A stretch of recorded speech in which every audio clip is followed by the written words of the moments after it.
You ready? It's the Roundtable with me, Robert Bannon.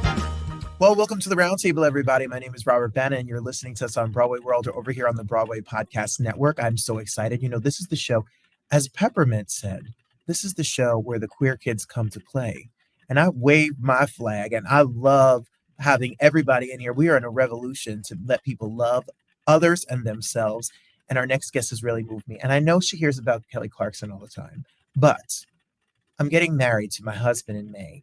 The first song he ever played me was, we were in the car. It was after Pride. I sang at his Pride here in Detroit, and he played me Wrapped in Red by the Kelly Clarkson album. And I said, "You're a crazy person who listens to Kelly Clarkson in September and Christmas." And he said, "I listen to Kelly Clarkson every day."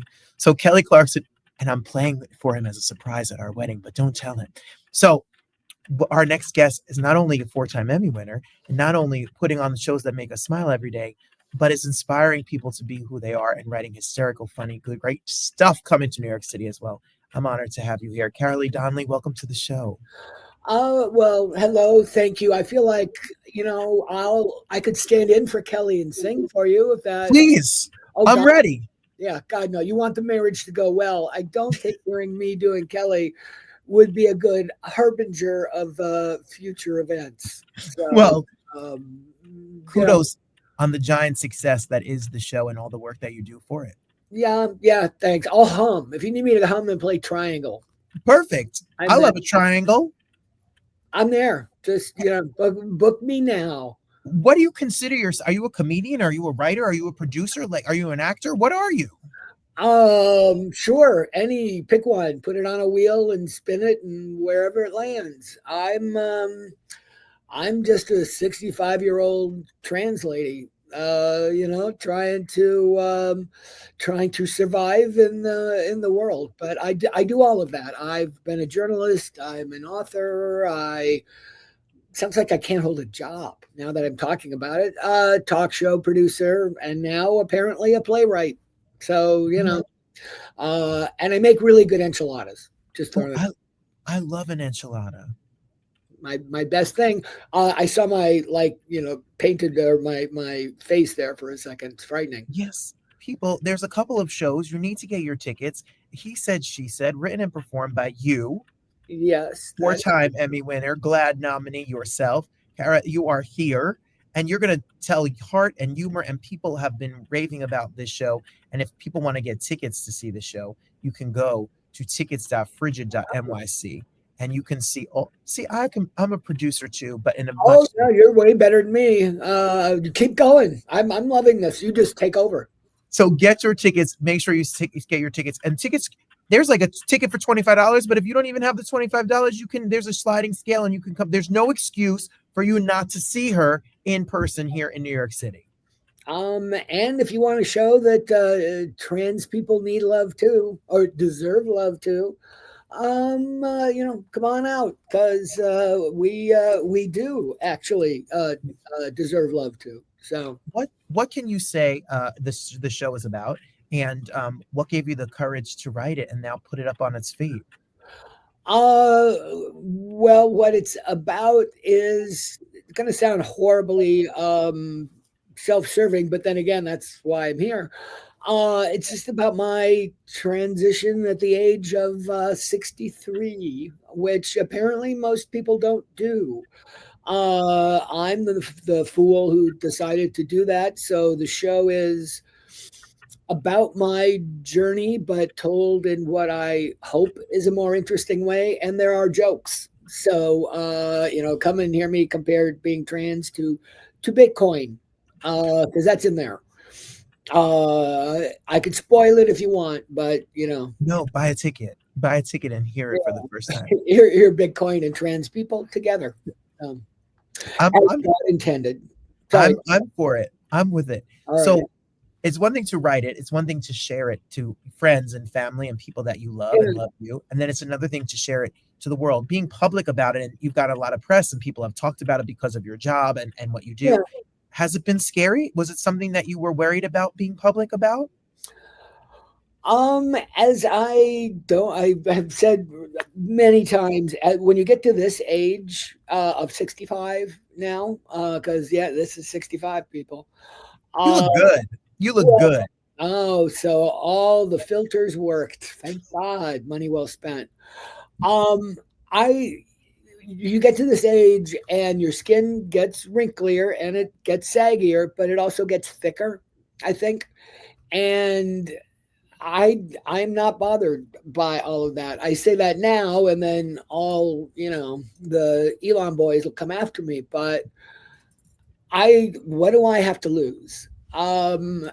So my whole rest of my life is dedicated, I think, to showing that trans people, we're just people. We can be as boring as anybody else. And I know there are risks to being this public as a trans person, but I mean, this is what we are. Are you scared of this? Like, is Laura Ingraham gonna look at this and go, no, that's the face of the devil, and it may not be that attractive, but I don't think I'm the face of the devil. So It's we're preaching to the choir, I know, but no, to each other. But I am appalled at all of the things being said, and I think that trans people, queer people, people in the LGBTQIA plus community, we don't want to be political. We want to be political, but we don't be politicized. We're trying to live our lives. We have people we love. We're just trying to go to work and be a part of society. No one's trying to take your kids. No one's trying to steal their identity and gender. I hate public bathrooms too. Okay, Me too. Nobody goes into a public bathroom and thinks, all right, now I'm going to be here for hours. Look at the fresh meat. That doesn't happen. It's never happened. It will never happen. Grooming. I took my son to get his haircut when he was little. I mean, if that's grooming, then sure. But my feeling is, and not everyone necessarily agrees with me, even in trans world, but people just haven't met a trans person. I mean, or an out trans person. Everybody's met somebody who's trans. You just don't know it. And I was on our show about a year and a half ago. I think I produced an hour for Trans Awareness Week, where I got to be on the same couch as Laverne Cox. And I'm surprised I didn't die in that moment, sandwiched between Kelly and Laverne. But after that, not only did I start getting so many messages, some maybe not as great, but very few. But mostly, and even the crew here would pull me aside and be teary-eyed and say that until I was on the show, some of them didn't know I was trans. That I have trouble believing because,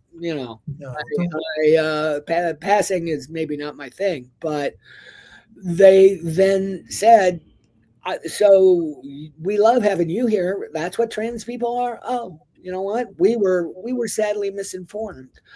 And if absolutely nothing else, people come to the show, cis people, because I really want, cis people there, will go, so what were we worried about? Really? That's if I'm, if you don't find me scary, you're not going to find trans people scary, because we're not. No. And I hope that everybody goes and sees it. And if you're curious or you want to know someone's journey, this is the show for you to see. And if you know someone and to love them, it doesn't matter who they are, what they are, how they identify as a gender or a sexuality, or it's like a race, religion, gender. These are all things that we love people for who they are. So Yeah. I love that your story. I cannot relate fully to your story, but I do relate to being married once to a woman before I was married to a man. Yeah. And people ask a lot. See? And people ask a lot of questions like, did you know? Was it real? Was it a fake? Does it offend you? How do you answer those questions? Do you punch them? No. Yeah. I couldn't punch, pre-estrogen. So I'm not going to start now. I mean, actually, that's a way of also talking about this show, and the structure of it is after I transitioned in June of 2023, I naturally would get people asking me questions, like friends and strangers, and they were always the same questions. And I was probably a bit of a jerk because I came up with this game called Trans Bingo, which if somebody asked me like the 5 usual questions in a row, I would shout bingo, in my head. I didn't, literally shout it because that would have been weird.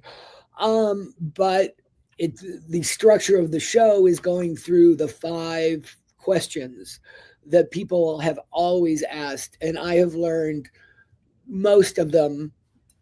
People are just curious, and I need to engage to show people what we are. But the very first question, and the one that annoys me to no end, and friends have now apologized for it, is when did you know? When did you know? And my answer is, being trans isn't like growing bangs, like we don't just wake up one day and go, huh, I'll try that. That's doesn't work that way. And anyone in the LGBTQ community, it's not like you suddenly changed. I hate the phrase changing gender because we're not. We're confirming it. Yes. And so I tend to rant a little, like in my show, about that thing that people don't quite understand. If the question is, when did you start to feel like you are not what you appeared to be, or something like that, then my answer is when I was 6, and I used to have this recurring dream that Tabitha from Bewitched would come to our house, knock on the door, ask me if I wanted to play. I would say sure. She would hand me this little like paper cup of like tapioca pudding, like goo. I drank it. Then I was a little girl and we go play. And I didn't really think anything of it because I was 6, but that's when it began. My awareness began for me. So, go ahead. I'm sorry. No, sorry, but while you're talking, that's a bad talk show host. How am I going to get your red carpet correspondent job at the Kelly Show if I'm interrupt the guests? Well, you can roll out the red carpet. How's that? Well, okay, I'll take what I can get, Caragh. Really? So what breaks my heart is that people don't understand the pain and anguish that people have gone through in their life to be who they really are. When people are so judgmental, it's not like you said, you don't just wake up and say, this will be fun. This is something that people have struggled with and wrestled with to be who they truly are. There are 5,001 misunderstandings that transphobes have. Not even transphobes, because I think there are it's a small finite number of people who just hate us. It's mostly people who just have not given it one thought one way or the other. And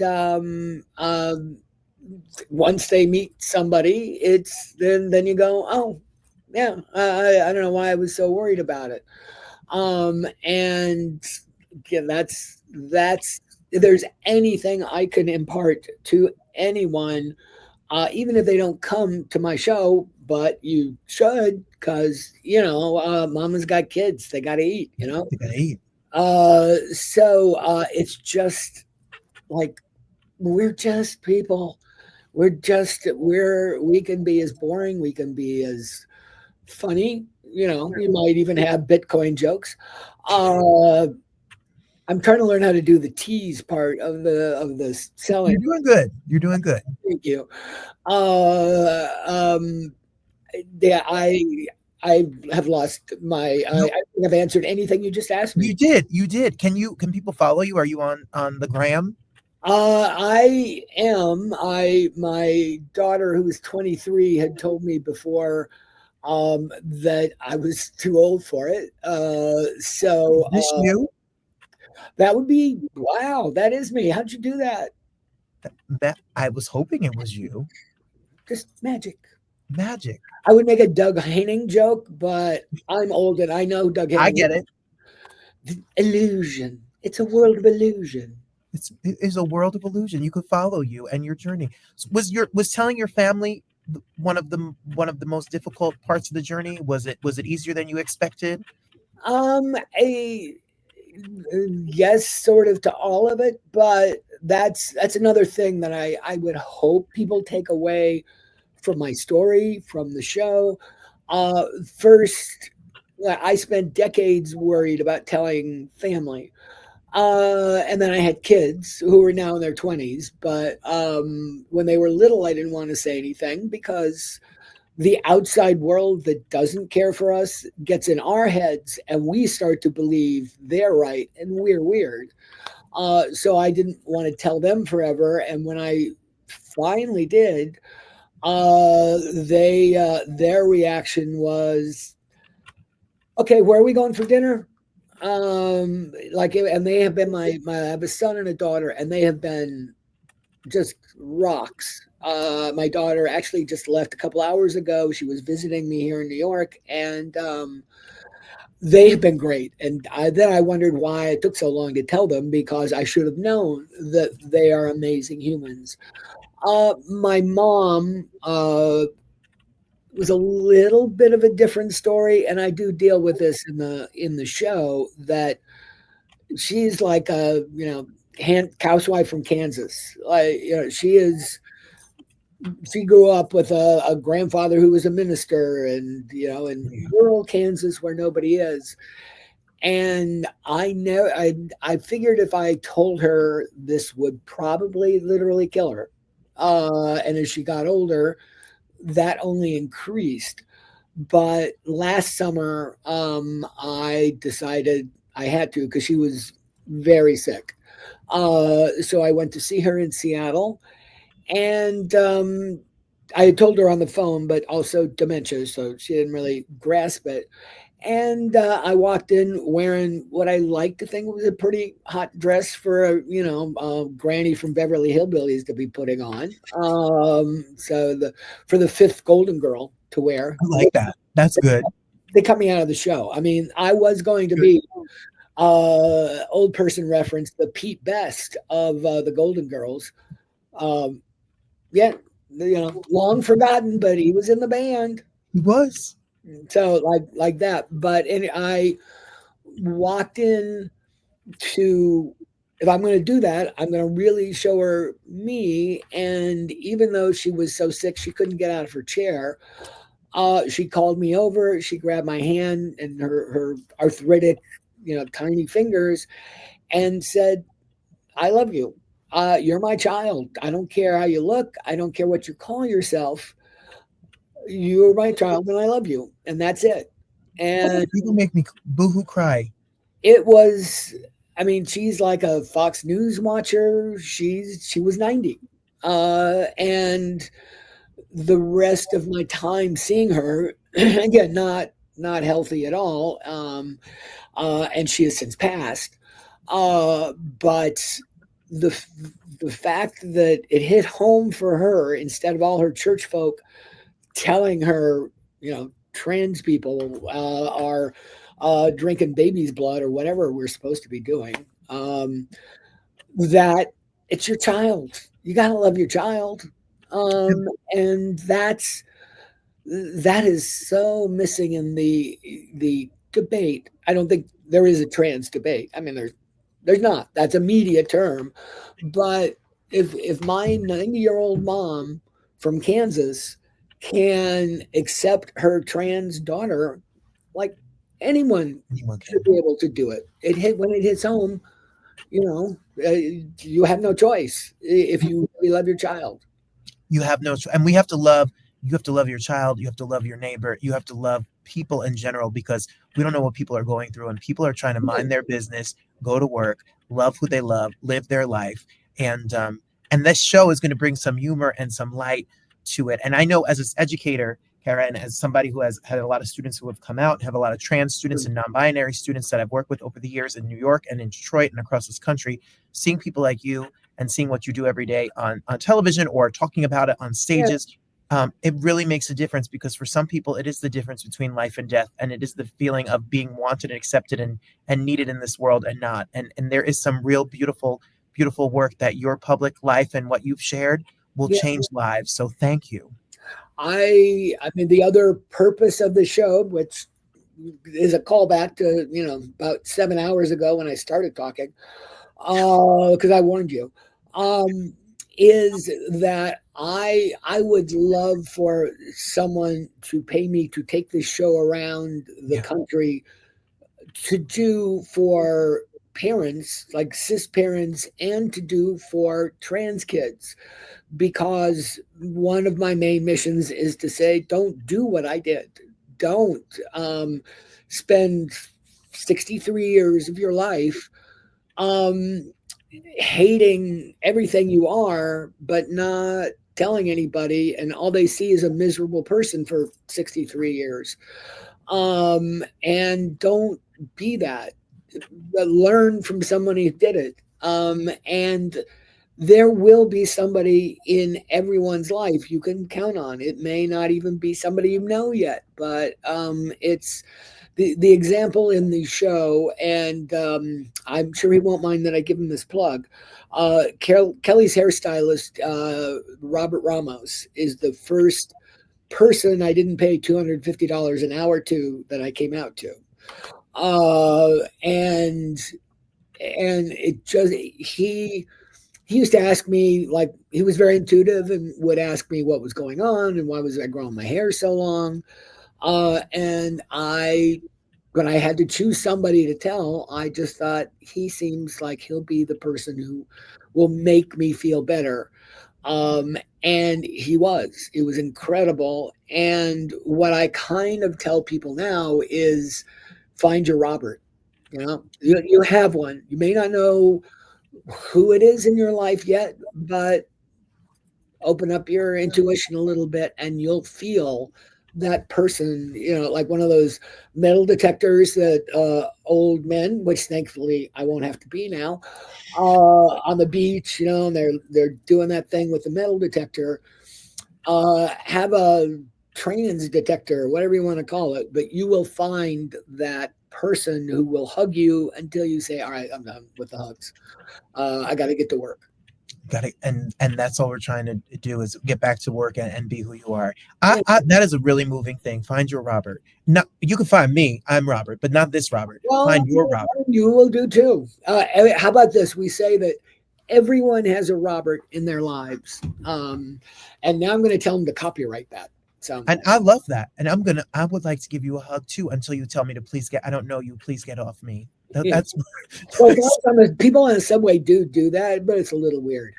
Go to tickets.frigid.nyc. There's 4 dates you can get your tickets. There's a sliding scale, so you can pay what you can, or you can get a ticket for $25 and help support the show and the festival. And we can follow Caragh on Instagram and see all the things that are to come. Congratulations. Thank you so much. We're talking, everybody, like we said, he said, she said, comes to New York. And it's he said, she says.